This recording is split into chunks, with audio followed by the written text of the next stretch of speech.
So welcome to Lokesh cricket universe LCU.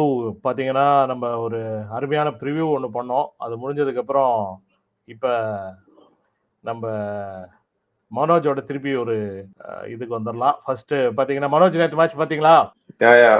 பார்த்தேன். ரொம்ப இன்ட்ரெஸ்டிங்கான மேட்ச். நினைச்ச மாதிரியே வின்னோட ஸ்டார்ட் பண்ணிருக்காங்க. ஆமா, நினைச்ச மாதிரி வின்னோட ஸ்டார்ட் பண்ணாங்க. மேட்ச் என்னன்னா ஒரு மாதிரி எதிர்பார்க்காத மேட்ச்லாம் சொல்ல முடியாது. ஆனா ஸ்ரீலங்கா ஒரு புஷ் ஓவர் நினைச்சா, ஆனா போட்டு ஃபர்ஸ்ட் 10 ஓவர் 14 ஓவர் வரைக்கும் மேட்ச்ல இருந்தாங்க. அதுக்கப்புறம் என்ன ஆச்சுன்னு தெரியல. யாராவது தண்ணி குடிக்கவோ இல்ல பாத்ரூம் போதோ வெளில போயிட்டு வந்தா 5-6 விக்கெட் விழுந்து போச்சு. ஸோ 30 ரன்னுக்கு 9 விக்கெட் விட்டுருக்கானுங்க. 5 ஓவர்ல 9 விக்கெட். அதுல ராயன் வேற 3 விக்கெட் எடுத்திருக்காரு. யாரு?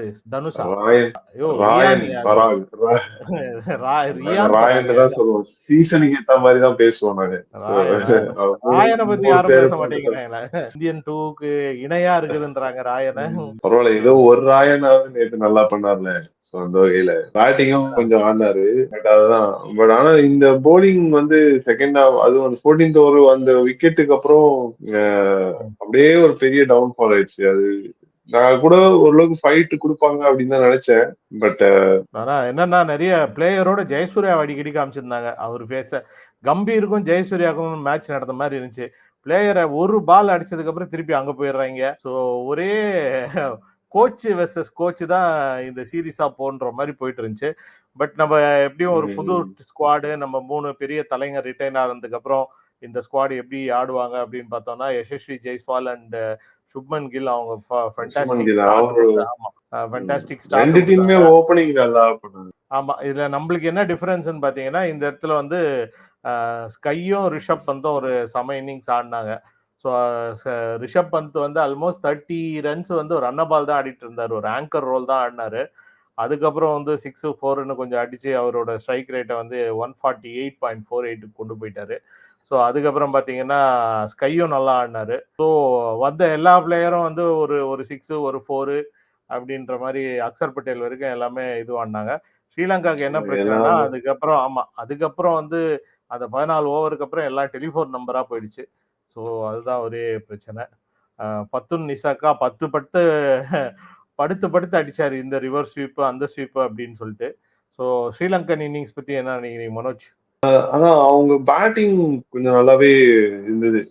லைக் யூஸ்வலாவே ஸ்ரீலங்கா ஓரளவுக்கு அவங்களோட ரெகுலர் ஃபார்மேட்ல தான் ஆடிட்டு இருக்காங்க. ஏன்னா ஸ்ரீலங்கா பாத்தீங்கன்னா அவங்ககிட்டயும் ஓரளவுக்கு நிறைய ஒரு பெரிய லிஸ்ட் ஆஃப் பேட்ஸ்மேன் இருக்காங்க. கமிங் அந்த 10 நிமிஷங்கா ஆரம்பிச்சு தர்ஷன் சானக்கா வரைக்கும் யாராவது இன்னும் ஒருத்தர் 2 பேர் கிளிக் ஆயிருந்தாங்கன்னா 200+ அவங்களும் வந்திருப்பாங்க. மேட்சும் இன்னும் க்ளோஸா போயிருந்துருக்கும். அவங்களுக்கு அந்த ஒரு கட்டத்துக்கு அப்புறம் பார்ட்னர்ஷிப் அவங்களால மெயின்டைன் பண்ண முடியல. எஸ்பெஷலி அக்சர் பட்டேல தான் நம்ம சொல்லணும். ஏன்னா அவரு தான் வந்து டக்குன்னு விக்கெட் எடுத்துட்டாரு. ஸோ அப்புறம் ஸ்ரீலங்கா வந்து அவங்களோட ஃபீல்டிங்கும் கொஞ்சம் வந்து லைட்டா சொதப்பாங்க. கேட்ச் விட்டாங்க, 2-3 4 வந்து தேவையில்லாம விட்டாங்க. ஸோ அதெல்லாம் கொஞ்சம் கண்டெயின் பண்ணியிருந்தாங்கன்னா 200க்குள்ள கூட இந்தியாவை கொஞ்சம் கண்டெயின் பண்ணிருக்கலாம். 190. பத்திரானாலாம் வந்து கொஞ்சம் நல்லா போட்டாரு. ஏன்னா இந்தியா போன வேகத்துல பார்த்தா இந்தியா ஷுட் ஹவ் ஸ்கோர்டு 230, 240 அடிச்சிருக்கணும். இந்தியா 230 அந்த கம்பீர் மூஞ்சிலே தெரிஞ்சுது. என்னடா 300 அடிக்க வேண்டிய மேட்ச்ல போய் விட்டீங்களேன்றா, ஏன் இன்னும் 300 அடிக்கல நீங்கன்ற மாதிரிதான் அவர் கோபமா உட்கார்ந்தாரு. ஆனா 200 வந்ததுக்கு அப்புறம் கூட பட் 200 இஸ் குட் ஸ்கோர் தான் எனி T20 மேட்ச்ல. பட் அகைன் அந்த அக்சர் பட்டேலோட அந்த விக்கெட்டு அவரு கன்சிஸ்டன்டா விக்கெட் எடுக்க ஆரம்பிச்சாரு. அப்புறம் ரவி பிஷ்னாய் கூட ஒரு கேட்ச் விட்டாரு அவரோட போலிங்ல. சோ ஓவராலா போலிங் எஃபர்ட் நல்லா இருந்துச்சு. போலிங் எஃபர்ட்ல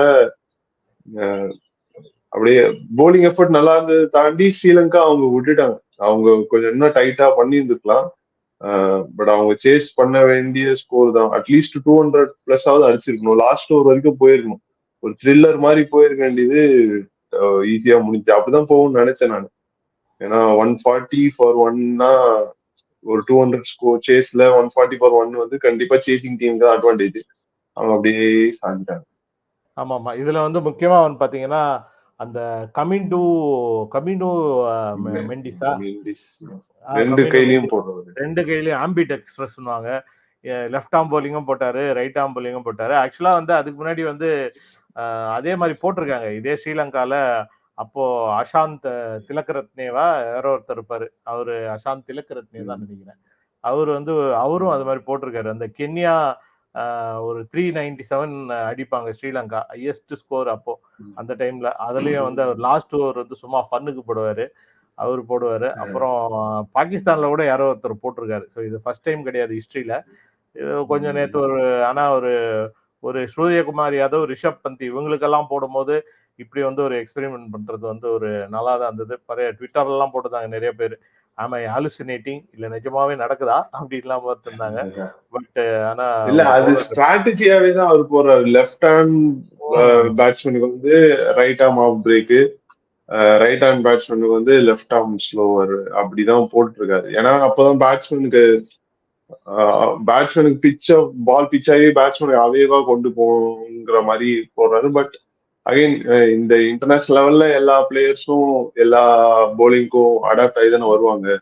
ஸோ 2 பேருமே அதான் சூரியகுமார் யாதவ் ஒரு 6 விட்டாரு ஃபர்ஸ்ட் பால்லே அவர் வரும்போது. ஸோ அது நல்ல ஸ்கில் தான். புரியாத ஒரு விஷயம் என்னன்னா, அந்த ஸ்கில் பேசிஸ் விடுங்க. சிவம் துபே ஏன் நேத்து ஆட வைக்கல? அவரு தான் வேர்ல்ட் கப் டீம்ல ஆடிந்தாரு. வேர்ல்ட் கப் டீம்ல ஆடினவங்க எல்லாருமே ஆடினாங்க. சிவம் துபே ஆடல. என்னன்னு புரியல. அவரு தான் வந்து இது வந்து ஒரு 14th ஓவருக்கு அப்புறம் ஸ்பின் எடுக்கும்ன்ற மாதிரி ஒரு பிச்சா தான் இருந்துச்சு. ஸோ அவரை ஏன் ஆட வைக்கல? ரியான் பராக் எதுக்கு வந்தார்? போலிங்னாலயா? இல்ல ரியான் பராக்கு ஒரு பேக்கிங் இருக்கா? சுப்மன் கில்ல எப்படி ஒரு வைஸ் கேப்டன் ஆக்கி விட்டாங்களோ அது மாதிரி ரியான் பராக்னு பான் பராக் அப்படின்னு அந்த காலத்துல ஆட் வரும். ரியான் பராக் அப்படின்னு ஒரு பில்டப் டெவலப் பண்ற மாதிரியே இருக்கு. ஒன் டேலயும் இருக்காரு, இதுலயும் இருக்காரு. தெரியல, அவருக்கு வயசும் கம்மி. திங்க் 21 வயசு தான் ஆகுதுன்னு நினைக்கிறேன். ஸோ அதுவும் பார்ப்பாங்க ஒண்ணு. கொஞ்சம் கன்சிஸ்டன்டா அவருக்கு சான்ஸ் கொடுத்து பாரு. ஏன்னா அவர் ஐபிஎல்லே ஒரு பெரிய கம்பேக். அவர் இந்த ஐபிஎல் அப்பவே வந்து நல்லா பிராக்டிஸ் பண்ணி நிறைய பேர் சொன்னாங்க அது நல்லா ஹார்ட் ஒர்க் பண்ணியிருக்காரு. ஸோ அது ஐபிஎல்லையும் தெரிஞ்சது. ராஜஸ்தான் ராயல்ஸுக்கு லோவர் டவுன் த ஆர்டர்ல முக்கியமான ரன்ஸ் நிறைய அடிச்சு கொடுத்தாரு நிறைய மேட்சஸ்ல. ஸோ அதனால இந்தியன் டீம்ல அவருக்கு இப்போ சான்ஸ் கிடைச்சிருக்கு. ஜிம்பாபே டூர் போனாரு. இப்போ பிளஸ் அவர் போலிங்கும் போட்டு நேற்று 3 விக்கெட் வேற எடுத்துட்டாரு. ஸோ அதுவும் ஒரு ஆடட் அட்வான்டேஜா. இந்த கேதார் ஜாதவ்லாம் ஒரு காலத்துல நம்ம பண்ணிட்டு இருந்தார்ல, அந்த மாதிரி ரோல தான் அவருக்கு கொடுப்பாங்கன்னு நினைக்கிறேன். ஒரு டக்குன்னு வந்து ஒரு ஆமா சஞ்சு சாம்சன் வந்து அவரு ரொம்ப நாளா இருக்காரு. அவரும் கன்சிஸ்டண்டா பெர்ஃபார்ம் பண்றாரு. கன்சிஸ்டண்டா பண்றவங்களை விட்டுட்டு புதுசா ஒரு ஆளுக்கு சான்ஸ் கொடுக்கறது. ஏன்னா சிவம் துபே வந்து வேர்ல்ட் கப்ல வந்து ஒரு பயங்கரமான இன்னிங்ஸ் ஆடினாலும் அவர் வந்து ஒரு யூஸ்ஃபுல் இன்னிங்ஸ் அங்கங்க ஆடினாரு. ஸோ ஃபைனல்லாம் வந்து விராட் கோலி ஒரு டைம் ஸ்லோவா இருக்கும்போது இவர் வந்து கொஞ்சம் அடிச்சாரு. அந்த 38 ரன்ஸ் அடிச்சாரு. ஆமா அந்த லாஸ்ட் ஓவர் வரைக்கும் கொண்டு போறது. அந்த ஐபிஎல் ஃபைனல்ஸ்லயும் அதே மாதிரிதான். இவரே அடிக்கலைன்னா கூட அந்த லாஸ்ட் ஓவர் வரைக்கும் மேட்ச் அலைவா வச்சுட்டு இருக்கிறதே ஒரு பெரிய விஷயம் தான். அந்த மாதிரி தான் பண்ணாரு. பட் ஐ டோன்ட் நோ எதுக்கு சிவன் துபே அவரும் போலிங் போடுவாரு, ஸ்பின்னர்ஸ் அடிப்பாரு அப்படின்றது இது வந்து நம்மளுக்கு புரியாத புதியரா தான் இருக்கு. ஏன்னா லைக் சிவம் நான் எதிர்பார்த்த சிவம் துபே வருவாருன்னு. பட் ஆனா எடுக்காம ஏன்னா என்ன நினைச்சிருப்பாங்கன்னா அந்த இதுவும் பார்த்திருப்பாங்க லெஃப்ட் ரைட்டு அதுவும் பார்த்திருப்பாங்க. ஏன்னா ஆல்ரெடி ஜெய்ஸ்வால் இருக்காரு ஓப்பனிங்ல. அப்புறம் ஒரு 1 டவுன் 2 டவுன்ல வந்து ரிஷப் பண்ட் அவர் லெஃப்ட். அதுக்கப்புறம் திருப்பி அக்ஷர் பட்டேல் வேற இருக்காரு. ஸோ அந்த காம்பினேஷன் மெயின்டைன் பண்ணவும் பார்த்திருப்பாங்கன்னு நினைக்கிறேன். தெரியல. ஸோ அதுவும் ஒண்ணு. அப்புறம் ரியான் பராக்கும் சான்ஸ் கொடுத்து பார்க்கலாம். சிவம் துபே கன்சிஸ்டன்டா ஆடிட்டு தான் இருக்காரு. பட் ஸோ சான்ஸ் கொடுத்தது அவரும் இப்ப ப்ரூவ் பண்ணியிருக்காரு ரியான் பராகும். பிளஸ் நிறைய ஆல்ரவுண்டர்ஸ் தேவையில்லைன்னு பார்த்திருப்பாங்க. ரியான் பராக் போடணும்னு அவசியம் இல்லை, போலிங் போடணும்னு அவசியம் இல்லை. அவர் வந்து ஒரு பார்ட் டைம் போலர் தான். ஆல்ரெடி ஹார்திக் பாண்டியா, அக்ஷர் பட்டேல் 2 ஆல்ரவுண்டர்ஸ் இருக்காங்க. ஸோ அதுவும் ஒண்ணு பார்த்திருப்பாங்க. ஸோ சிவம் துபேவும் எடுக்கணுமா? சிவம் துபே பெருசா போலிங் கொடுக்க மாட்டாங்க, பேட்டிங்காக தான். பட் தெரியல கம்பீர் என்ன யோசிக்கிறாருன்னு அவருக்கு தான் தெரியும். பட் ஆனா அந்த ரிசல்ட்டும் ப்ரூவ் பண்றாருல. ஆமா 3 விக்கெட் கடைசியில ஒரு 3 பேட்ஸ்மேன் அவுட் பண்ணாரு. டெய்லண்டரா இருந்தாலும் அவுட் பண்றது கஷ்டமான விஷயம் தான். கொஞ்சம் அவுட் பண்ணாரு. 3 விக்கெட் கிடைச்சிச்சு. அவரு ஒரு நல்ல ஒரு T20 வந்து ஆடினதுக்கு ஒரு டீமுக்கு ஆடி இருக்காரு. பட் பார்ப்போம் எப்படி. ஆக்சுவலி நம்மளோட ஒரு நிறைய பாசிட்டிவ்ஸ் இருக்கு. ஸோ இந்த ஃபர்ஸ்ட் ஸ்ரீலங்கா வந்து சிராஜ் கிட்ட அவுட் ஆகாதே ஸ்ரீலங்காவுக்கு பெரிய பாசிட்டிவ்.